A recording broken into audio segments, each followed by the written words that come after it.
Arcane has returned with the first 3 episodes of Season 2, and after waiting just over 3 years, it's safe to say that it was definitely worth the wait. The very first episode picked up moments after the council was destroyed in the Season 1 finale, and from the moment that it began, we were instantly re-immersed.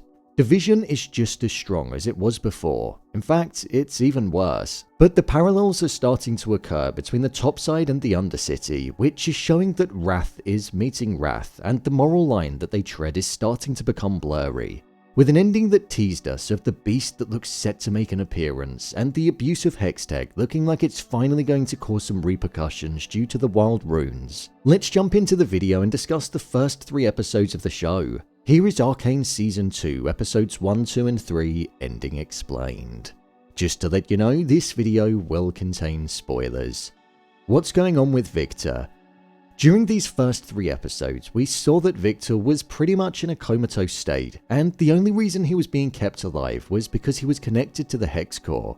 Jace was concerned over whether or not he was still alive as he was unresponsive, but during the second episode he awoke, and from his slumber, he emerged like a completely different being. A person that had these patterns all over him, and the Hextech was ingrained within him.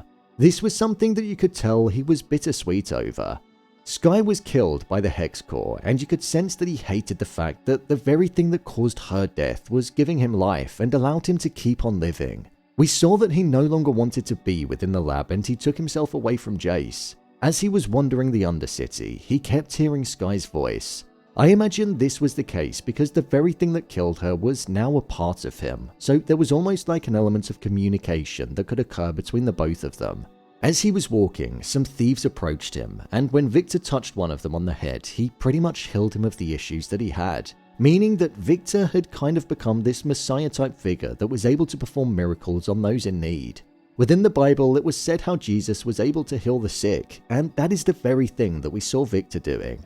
With the rest of the thieves then getting on their knees, they acted as if they'd just witnessed some kind of miracle. They were almost becoming followers of him.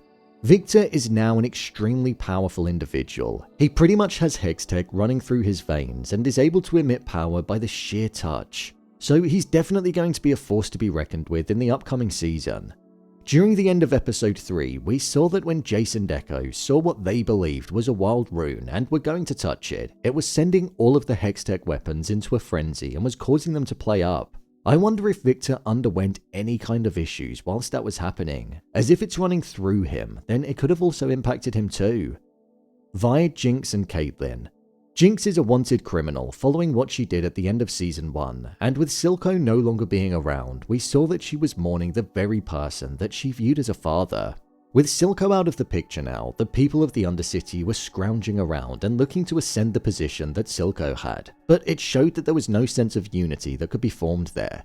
Smeech wanted to give Jinx to the top side as a way of getting her out of the picture, and also hoping to prevent the invasion that was inevitably on the horizon. However, Sevika disagreed and ultimately ended up killing Smeech when he planned on kidnapping Jinx. Jinx and Vi met once again in these first 3 episodes, and we saw that as much as Vi now knows that Jinx isn't her sister and the person that she was when she was younger, she still can't bring herself to harm her or allow anybody else to. This is going to prove to be an issue for the characters moving forward, as Jinx will continue to cause chaos amongst them all. Vi and Kate actually kissed in the 3rd episode, and it's looking like Vi is just going to get her heart broken, as one way or another, I think either Jinx is going to die or Caitlyn's gonna die. So she's not gonna get any kind of happy ending at all, as somebody that she cares about will be lost either way. During the end of episode 3, the whole city was hit with several different explosions due to Sevika causing them to go off. This then led Kate to essentially become the new commander-in-chief for the time being, as Ambessa was using her manipulation tactics to use that rage within her as a motivator. Ambessa said that wrath needed to be met with wrath, and that revenge pretty much needed to occur for not only the killing of the council members, but also the attack that took place during the memorial of the 1st episode. There's definitely something suspicious going on with Ambessa, and her endgame is something that's quite unclear at the moment. She has a desire to be a leader, and she's already manipulated both Caitlyn and also Salo. She's treating the people like pawns in a wider game that she looks to get full control of. What beast is being created? At the end of every episode, we got short bursts of this monster-type beast that was being created in the underground. This very being that's being created is called Warwick and is a League of Legends champion. He's a result of chemical experiments carried out by Singed. Within the first episode, we saw that he found a merc wolf and it seemed like he killed it so he could use their body. Then within episode 2, we saw him using the body and experimenting on it. And then within the third episode, we saw Singed transfusing his own blood into the monster before we saw it breathing. When Warwick actually comes alive, it's going to be a force to be reckoned with, and it's one that I'm really looking forward to seeing. I can already picture it on screen now, and it's going to be epic. My review of Act 1. The first 3 episodes of Season 2 of Arcane were so good. The opening scene was just next level. Seeing the chaos of the aftermath of the events of the Season 1 finale, witnessing Jace's perspective, but not being able to hear anything due to the effect of the explosion was really immersive and it translated across the screen so well. There were many other moments like that in this installment where it almost just transported you there. This was mainly with the fight scenes that we'd see occurring. The fight that occurred in episode 1 where the memorial was disrupted, it was a scene that I just couldn't take my eyes off when watching it. The way that the characters moved and the haunting design of the individuals from the underworld was just so creative, and the evil that they exhibited was easy to see just from the off. The use of colours like the illuminating green against the pale skin is something that I think also really popped and added to the visuals too. Vi and Jinx's relationship is going to be at the heart of this season, and it's definitely an interesting journey of conflicting behaviour.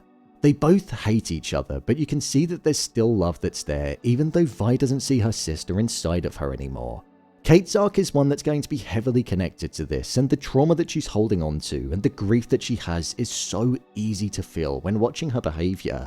You can understand why she's filled with rage and wants to get revenge, but at the same time you don't want her to turn. The song that was in the second episode during the beginning was so good and suited the tone of the opening of the episode. That's one thing that I would praise this show on. The soundtrack and the music choices are some of the best that I've seen in a show for a long while. They know how to match the emotion and to also get it out of the viewer when watching it. It's going to be interesting to see how the show balances out all of the different story arcs that are occurring, as it feels like it's got quite a lot to juggle. However, by the way that it's gone so far, I think they'll be able to manage it okay. The whole 3-episode act is something that I actually quite like. You can tell that the story has been written to be given to us like that, and the fact that we've had to wait 3 years means we can simply savour it and enjoy it even more. I'm glad the show's back on our screens, as there's genuinely nothing else like it. The art style is simply incredible, and they play with different styles throughout it too, so it constantly stays fresh and original. So, there you have it, Arcane Season 2 Episodes 1, 2 and 3 Ending Explained. If you want to see more videos on your favourite TV series and movies broken down, then click on the card in the top corner, or alternatively you can head over to my channel where you'll find them all. And finally, if you'd like to see what I rate the latest movies that don't quite make the cut to getting a dedicated video, then head over to my Letterboxd profile. It's where I rate the latest releases in real time. What did you think of the first 3 episodes? Let me know your thoughts in the comments. As always, thanks for tuning into the video and I'll see you in the next one.